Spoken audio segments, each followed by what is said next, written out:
உறவுகள் அனைவருக்கும் வணக்கங்க. அடப்பாவிங்களா, நாங்கள் நினச்சா உங்களை சேர்த்து வைப்போம், நாங்கள் நினச்சா உங்களை பிரித்து வைப்போம். இது சீரியலுக்கும் சீரியல் டைரக்டர்களுக்கும் பொருத்தம்னு சொல்லாங்க. ஆனால் ஆமாங்க, பார்த்தீங்களா, கண்மணி அன்பு பிரிஞ்சிருந்தாங்க, மறுபடியும் சேர்ந்தாங்க.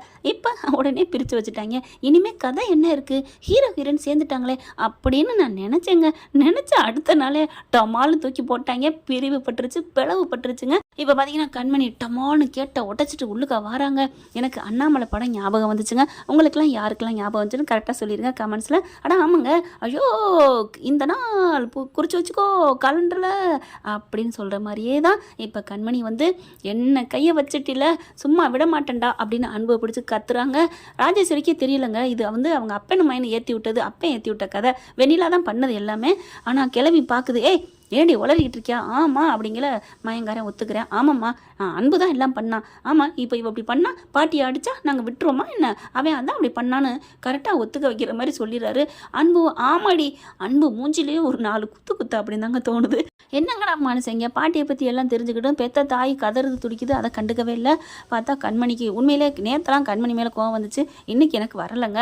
சும்மா விட்டு சவால் விட்டது சரிதாங்க. நேற்று என்ன கோவம்னா, இவளுக்கு வந்து வேணுக்குன்னு தான் பண்ணுறாளுங்க கிளவின்னு தெரிஞ்சும் இவங்க ஏன் கோச்சிட்டு போகணும், அதே வீட்டில் அவங்களுக்கு தகுந்த மாதிரி முள்ளால் எடுக்கணும்னு இருந்திருக்கணும் அப்படின்னு நினச்சேன். ஆனால் இன்றைக்கி உடச்சி எப்போ பண்ணாலோ சும்மா விடக்கூடாதுங்க, சபதம் விட்டது சரிதான், ஓ முன்னாடி நான் வாழ்ந்து காமிப்பேன் அப்படின்னு சொன்னதோட நிறுத்தாமல் சும்மா வச்சாங்கல்ல ஆப்பு, அந்த இது என்னோட ஐடியாவில் நீங்கள் பண்ணுறீங்க. அதாவது கண்மணி கிளவுட் கிச்சன் ஆரம்பித்தாங்க இல்லையா, அது என்னோட உரிமம், என்னோட மூளையில் வந்தது அப்படின்னு சொல்ல, இப்போ என்னடி பண்ண நினைக்கிற, என்ன பண்ண நினைக்கிற, அதை நீங்கள் ஆரம்பிக்க கூடாது அப்படின்னு சொன்னேன். அப்படிலாம் எனக்கு தேவையில்லடி, அன்பு வீராப்பா பேசுகிறாரு.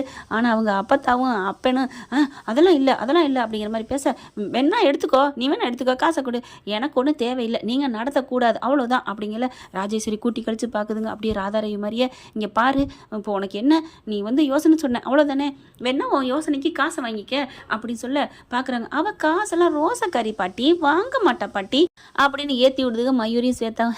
நீங்கள் எப்படி சொல்லிட்டா, ஐயோ உன் காசு எனக்கு வேணாம் அப்படி சொல்லிட்டு போயிடுவேன்னு நினச்சியா?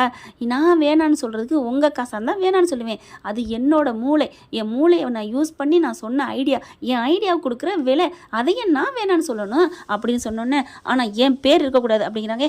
உன் பேரை எடுத்துட்டு நாங்கள் எங்களோட இணைச்சிக்கொண்டே, ஆனால் உன்னோட ஐடியாவுக்கு எவ்வளோடி கேட்குற, எப்படி ஒரு 10 லட்சம் வாங்கிட்டு போ அப்படிங்கிறாங்க. என்னது 10 லட்சமா? நீங்கள் கோடியாக சம்பாதிக்க போகிறதுக்கு ஐடியா கொடுத்துருக்கேன், 10 லட்சமா அப்படி சொல்ல, என்ன உனக்கு எவ்வளோ கொடுப்பாங்க, உனக்கு கோடியாக கொடுப்பாங்களா? அதெல்லாம் முடியாது, நீங்கள் அதில் வர்ற லாபத்தில் எனக்கு பாதி கொடுக்கணும், அப்படின்னா தான் நீங்கள் அதை நடத்தணும், என் சைனும் போட்டிருக்கேன் அப்படி இப்படின்னு கத்த, அடிப்பாவி அடிமடியில் கை வைக்கிறாளே. நீங்கள் மயூரி ஸ்வேதாவும் பொங்குதுங்க. பாதினா அது எப்படியும் 10 கோடிக்கு மேலே லாபம் போகுமே ஒரு மாதத்துக்கு, அதில் இவளுக்கு 5 கோடி கேட்குறாளா? பாட்டி வேணாம் பாட்டி, அவள் 5 கோடி மாதத்துக்கே 5 கோடி போகும், அப்போ வருஷத்துக்கு எத்தனை கோடி, அதனால் அவள் என்ன கேட்குறாளோ கொடுத்து விட்ருங்க அப்படின்னு குசுன்னு சொல்லுதுங்க. உடனே பாட்டி வந்துட்டு, இங்கே பாருடி, உனக்கு வேணாம் எனக்கு வேணாம், ஒரு 25 லட்சம் அப்படிங்கிறாங்க. 25 லட்சம் என்ன பாட்டி, என் அறிவுக்கு நீங்கள் எத்தனை கோடி சம்பாதிக்கணும் கணக்கில் என்ன முடியாதுன்னு சொல்கிறேன், என்ன நினச்சிட்ருக்கீங்க அப்படிங்கல. இங்கே பாரு, முன்ன வேணாம் பின்ன வேணாம், 1 கோடி வாங்கிக்க அப்படிங்குது. அப்படி பார்க்குறாங்க. அன்பு பார்க்குற, பாட்டி அப்படிங்கிற, நீ சும்மா இருடா, இங்கே பார், நாளைக்கே உனக்கு 1 கோடி ரூபா வரும், இப்போவே எழுதி தரேன் அப்படின்னு சொல்லிட்டு வேகமாக உள்ளார போய் செக்கை போடுறாங்க. இந்தா அப்படின்னு விட்டு எறிகிறாங்க. அப்படியே பார்க்குறாங்க. என்னடி பொறுக்கிட்டு போ, எனக்கு என்ன தர்மம் போடுறியா, என்ன நினச்சிட்டு இருக்க அப்படின்னு சொன்னோன்னே, என்னடி ரொம்ப திமிரா பேசுறியா அப்படின்னு அன்பு சொல்ல, இங்கே பார், உனக்கு எனக்கும் பேச்சில் நான் எல்லாம் சொல்லி முடிச்சிட்டேன், இப்போ டீலே அங்கே நடந்துட்டுருக்கு, மரியாதையாக காசை கொடுக்கணும் அப்படின்னு சொல்ல, எடுத்து என் கையில் கொடுக்கணும் அப்படிங்கல. அங்கே இருக்காங்களே, மயூரி அதை எடுத்து கொடுறி அப்படின்னு பாட்டி சொல்ல, யார் கீழே போட்டிங்களோ நீங்கள் தான் எடுக்கணும், என்ன கொஞ்சம் கூட உனக்கு எனக்கு என்ன உங்கள் மேலே இனிமே மரியாதை, உங்களுக்கு நீங்கள் யார், உங்களுக்கு எனக்கு எந்த சம்மந்தம் இல்லை அப்படிங்கல. ஓ வயசானவங்கன்னா மரியாதை கொடுக்கணும்ல, நீங்கள் வயசானவங்களே இல்லையே, நீங்கள் சின்ன பிள்ளைத்தனமால நடந்துக்கிட்டீங்க அப்படின்னு சும்மா விட்டு விளாசுதுங்க. கணக்கா நம்ம கண்மணி இப்போ என்ன பண்ணுது, அவங்க மயம் போய் எடுக்க போகிறேன், எங்கள் அம்மாலாம் குனிஞ்சு எடுக்க மாட்டாங்க, பிறக்கையிலே அப்படி கோட்டீஸ்வரெலாம் பிறந்துட்டீங்களா, எல்லாரும் ரத்தமும் ஜதையும் தான் பிறந்திருக்கிறோம், இவங்க ஒன்றும் கோபுரத்தில் ஒன்றும் பிறக்கலை, குனிஞ்சு எடுத்து கொடுக்கணும் அப்படின்னு நிற்கிறாங்க. அதுக்கப்புறம் போய் அவங்க அப்பா எடுக்க போகிறேன், அன்பு அப்பேன், நீங்கள் எடுத்து கொடுத்தா வாங்க மாட்டேன் அப்படிங்கல. அப்பா அவளுக்கு திமிருப்பா, நானே எடுத்து கொடுக்குறேன் அப்படின்னு எடுத்து கொடுக்க, வாங்கிட்டு நான் கிழிச்சு போட்டுருவேன் அப்படிங்கல. ஐயோ அப்படின்னு சொல்லிட்டு கீழே அப்படி அவங்க பாட்டிகிட்ட கொடுக்க போகிறாரு. கீழே போடுங்க, யார் தூக்கி போட்டாலும் அவங்க தான் எடுத்து கொடுக்கணும், இல்லைன்னா அந்த இடத்த விட்டு போக மாட்டேன். பாட்டி இவளை ஏன் வச்சு பேச விட்டுட்டீங்க, வாங்க நம்ம போலீஸுக்கு கால் பண்ணுவோம். ஏய் சும்மா இருடி அப்படின்னு பாட்டி அடக்குதுங்க. எங்களையும் தான் நீங்கள் அடிச்சு போட்டு வந்தீங்க, அதையும் நான் கம்ப்ளைண்ட் பண்ணட்டுமா அப்படின்னு சொல்ல வேற வழியே இல்லை. சே இவளை முதல்ல துரத்தணும் அப்படின்ட்டு கீழே குனிஞ்சு எடுத்து இந்தா உனக்கு உண்டான 1 கோடி கையெழுத்து போட்டு கொடுத்துட்டு போ. உங்களை மாதிரிலாம் நான் பேச்சு மாற மாட்டேன், சொன்ன மாதிரி தான், போய் தொலைங்க, பொழைச்சி போங்க. எனக்கு 1 கோடி என்னோட அறிவுக்கு இதுவே கம்மி தான், ஆனால் இதை விட நீங்கள் கோடியாக சம்பாதிக்க போகிறீங்க, பொழைச்சி போங்க. ஆனால் நான் இல்லாமல் அது முன்னுக்கு வரும்னு நினைக்கிறீங்க? வாய்ப்பு இல்லைம்மா, வாய்ப்பு இல்லை அப்படின்னு கிளம்புறாங்க. சே அப்படின்னு சொல்லிட்டு உங்கள் கண்மணி போனகையோட அவங்க மயனை போட்டு அடிக்குது கிளவி. ஏன்டா அப்படி பண்ண ஏம்மா அப்படிங்கிறாரு ராஜசேகரா. அவர் அப்பேன் அன்பு அப்பேன் உடனே என்னடா நினச்சிட்டு இருக்கு, எதுக்குடா அப்படி பண்ண? அன்புக்கு உடனே பாட்டி ஏன் பாட்டி அப்பா அடிக்கிறீங்க, நான் தான் சொல்லி அவங்கள ஏதாவது பண்ணணும்னு சொன்னேன், அப்பா செஞ்சாரு. டேய் இப்போ அதை பண்ணதுனால என்ன ஆச்சு தெரியுமா, அவளை விரட்டி விட்டோமா, தலையை முழுகணுமான்னு இருந்திருந்தா இன்னைக்கு நமக்கு எப்படி இருந்திருக்கலாம், அவள் என்னைக்கு என்ன பண்ணுவான்னு சொல்லவே முடியாது. இப்போ பாரு 1 கோடி ரூபா தூக்கிட்டு போயிட்டால சொலையா, போயிட்டு போதுமா, நீங்கள் சும்மா விடுங்க பாட்டி அப்படின்னு சொல்ல. டே ஏன்டோ அப்படி மயனை பிடிச்சி அடிக்குது, பேசாமல் இருக்கலாம். அவள் கடையை யாரா தூக்க சொன்னது? இல்லை எப்படா இங்கே இருந்துகிட்டே பண்ணீங்க? இல்லை வெண்ணிலாட்ட தான் சொன்னேன், அந்த வெண்ணிலா என்கிட்ட ஒரு ஐடியா சொல்ல மாட்டாளா, கேட்க மாட்டாளா, நான் என்னென்ன திட்டம் போட்டிருந்தேன், அப்படியே இதில் கோடியாக வருமானம் வரும்டா, நம்ம பேரில் வச்சுக்கலாம், அவள் பேரில் எதுக்கு நம்ம ஆரம்பிக்கணும், வேண்டாம், அது தாண்டா நானும் சொல்கிறேன், நம்ம பேரில் இணைச்சலான்னு நினச்சேன், இப்படி பண்ணிட்டியே அப்படிங்கிறாங்க. அதான் கொடுத்தாச்சுல 1 கோடி, நாளை பண்ண வந்து நின்னானா என்னடா பண்ணுறது அப்படின்னு சொல்ல. அதான் வரமாட்டேன்னு சொல்லிட்டு போயிட்டால. ஐயோ போச்சுடா 1 கோடி ரூபா, இங்கே மயூரி ஸ்வேத்தாலாம் 1 கோடி போச்சு அப்படின்னு நினச்சிட்டு இருக்காங்க. கண்மணி சிங்க நட போட்டு போகுது. அவங்க அம்மாவும் பெரியம்மா சின்னம்மா பார்க்குறாங்க. என்னாச்சு கண்மணி போனியே, விட்டு விளாசி தள்ளிட்டு வந்துட்டேன்ல, ஏண்டி இதான் என் மூளையை யூஸ் பண்ணி அவங்க அதை பெருசாக திறக்கிறாங்க, அதை நான் விடுவேன்னா என்ன, முடிவுக்குன்னு இறங்கியாச்சு, முழுக்க நனைஞ்சாச்சு, இனிமேல் முக்காடு எதுக்குமா அப்படின்னு, இந்தாம்மா இது சாமி படத்திட்ட வை அப்படிங்கிறாங்க. என்னடி இது அப்படிங்கிற அங்கே நடந்ததெல்லாம் சொல்கிறாங்க. எப்படி அவளுக்கு கொடுத்தாளுங்க, கொடுக்காம எல்லாம் மறப்புறாரு, நான் கொடுத்த ஐடியா தெரியுமா அப்படின்னு கண்மணி சொல்லுது.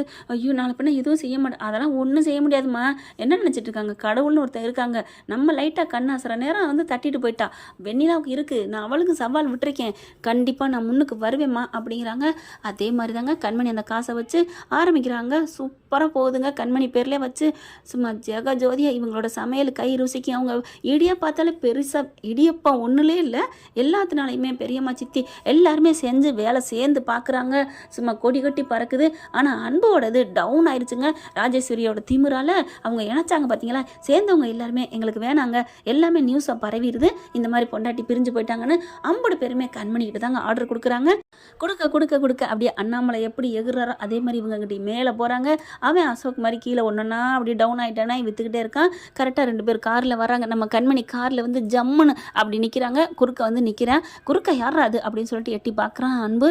பார்த்தா அன்பு அப்பேன் பாட்டி 3 பேர் தான் இருக்காங்க. அது ஒரு சின்ன கார் தாங்க, ஒன்றா விற்றுட்டாங்க. அப்படியே கண்மணி அப்படி கெத்தா காரை கண்ணாடி திறந்துட்டு கண்ணாடி அப்படி கண்ணில் போட்டிருக்க கண்ணாடி தூக்கிக்கிட்டு அப்படியே வந்து அப்படி நிற்க டக்குன்னு நாங்கள் என்ன பண்ணுறாங்க, அதுவும் அவங்க இடம் தான், ஏலத்துக்கு விட்டுருக்காங்க. பார்த்தா ஏலம் வாங்குறதுக்கு வராங்க. இவங்க சேர் எடுத்தாந்து கொடுக்குறாங்க. அப்படியே கண்மணி அதில் உட்காருது, கால் மேலே கால் போட்டு, என்ன இந்தளவுக்கு வளர்ந்துட்டாலா, சொல்ல கேள்விப்பட்டிருக்கேன், கண்மணி பெருசாக வர்றான்னு, இப்படி ஆயிடுச்சே அப்படின்னு நினச்சின்னு வந்துக்கிட்டு இருக்காங்க. அது வரைக்கும் வெண்ணிலாவும் எவ்வளோ முட்டி பார்க்குதுங்க கல்யாணம் பண்ணுறதுக்கு. ஆனால் நான் ஜெயிச்சு காமிக்கணும்னு அவர் அன்பு ஒத்தையாகவே இருக்காரு. இப்போ இங்கே எடுக்க வந்த இந்த ஏலத்துலையும் கண்மணி தான் ஜெயிக்கிறாங்க. என்ன நினச்சிட்டு இருக்கீங்க, தர்மம் கொஞ்சோன்னு தோக்குற மாதிரி இருக்கும், ஆனால் கடைசியில் ஜெயிக்கும். வரட்டா பாட்டி, சே பாட்டின்னு கூட சொல்லக்கூடாது, வரட்டா யாரோ எவரோ அப்படின்ட்டு கிளம்பி போகிறாங்க. அன்பு பார்க்குறாங்க. பாத்தியாட திமுற அப்படிங்கல, அவர் ஏற்கனவே அடிபட்டு இருக்கார் இல்லையா, அடிபட்ட அசோக் அப்படியே குனிஞ்சு நிற்கிறாரு, ஒன்றும் பண்ண முடியல. காரில் ஏறி அங்கிட்டு போகிறாங்க. பார்த்தா அண்ணி அப்படின்னு கூப்பிட இது அங்கிட்டு போயிடுது. அப்படி சுற்றி வந்து பேசுகிறாருங்க கார்த்தி. கை கொடுங்க வாழ்த்துக்கள் அண்ணி அப்படிங்கல. ரொம்ப தேங்க்ஸுங்க கார்த்தி அப்படிங்கிறாங்க. ரொம்ப சந்தோஷம். ஆனால் எங்கள் பெரியம்மா தான் ரொம்ப முடியாமல் கிடக்குறாங்க, ஒரு வாட்டி பாருங்க. கண்டிப்பாக வருவேன், அவங்க இல்லாத நேரம் வந்து பார்க்குறேன் கார்த்தி அப்படிங்கிறாங்க. உங்கள் வளர்ச்சியை நான் வீடியோ எடுத்திருக்கேன், போய் போட்டு காமிக்கிறேன் அப்படின்னு சொல்லிட்டு அதே மாதிரி காமிக்கிறாரு. அதை பார்த்து சிவகாமி ரொம்ப சந்தோஷப்படுதுங்க. அடுத்து பார்த்தா வந்துக்கிட்டு இருக்கையில வெண்ணிலா எத்தாப்புல வர்றாங்க. இறங்கிட்டு என்னடி என்ன தெருவில் நடந்து போயிட்டு இருக்க, இங்கே பாரு காரு பஞ்சராக இருக்குன்னு நான் நின்றுக்கிட்டு இருக்கேன், ரொம்ப பேசாத அப்படின்னு வெண்ணிலா சொல்ல, என்னடி நான் ரொம்ப தாண்டி பேசுவேன், நான் இப்போ எப்படி இருக்கேன் தெரியுமா, நீ நிமிர்ந்து பார்க்குற அளவுக்கு இருக்கிறேன் பாத்தில அப்படிங்கிற, இப்போ குரல் கொடுக்கவா அப்படின்னு கொடுக்குறாங்க. மேடம், எஸ் மேடம் அப்படின்னு வராங்க. பாத்தில எனக்கு சர்வெண்ட்டை அப்படிங்கல, அண்ணே வாங்கண்ணே அப்படின்னு கூப்பிட, சொல்லுங்கம்மா அப்படிங்கிறாங்க. கொஞ்சோன்னு கோச்சிக்காமல் தண்ணி மட்டும் இந்த எடுத்தாருமா தங்கச்சி அப்படின்னு சொல்லி கொடுக்குறாங்க. உங்களுக்கு ஒன்றும் கஷ்டம் இல்லையே, என்னம்மா யாருமா வேலைக்காரவங்கள அண்ணன் தம்பின்னு கூப்பிட்றாங்க, நீங்கள் மரியாதையாக வாங்கண்ணே போங்கண்ணேங்கிறீங்க, உங்களை தங்கச்சின்னு கூப்பிட சொல்லிக்கிங்க, உங்கள் நல்ல மனசுக்கே நீங்கள் நல்லா இருப்பீங்க, உங்களுக்கு தண்ணி மட்டும் இல்லை என்ன வேணாலும் சேவை செய்வோமா அப்படின்னு சொல்லிட்டு அங்கிட்டு போகிறாரு. பாத்தில்லடி, இதாண்டி பணிவுங்கிறது, இதாண்டி பாசம் அன்புங்கிறது, நம்ம கொடுத்தா அப்படி நமக்கு ரிப்பீட் ஆண்டவன் கொடுப்பாண்டி. நான் நல்லா தாண்டி இருப்பேன், நீ என்னமோ சொன்னியே நான் தெருவுக்கு நிற்பேன்னு, இப்போ நீ தான் தெருவில் நிற்கிற, ஓகேவா வரட்டா கண்ணு அப்படின்னு சொல்லிட்டு கண்ணத்தில் அப்படி ஒரு தட்டு தட்டிட்டு காருக்குள்ள ஏறி போகிறாங்க. என்ன ஃப்ரெண்ட் இப்படி போனால் நல்லா தானே இருக்கும், பார்க்கலாம். தேங்க்யூ. இந்த வீடியோ உங்களுக்கு பிடிச்சிருந்தா தயவு செய்து லைக் பண்ணுங்க. இன்னும் அப்டேட்ஸ்க்காக சேனலை சப்ஸ்கிரைப் பண்ண மறக்காதீங்க. நம்ம கிட்ட இருக்க எல்லா சேனல்ஸோட லேட்டஸ்ட் வீடியோ அப்டேட்ஸ்க்காக மேல ரைட் சைடுல காட்டுற லிங்கை கிளிக் பண்ணி வாட்ஸ்அப் குரூப்ல ஜாயின் பண்ணுங்க. உங்களிடம் விடைபெறுவது நான் உங்கள் மெஹர்.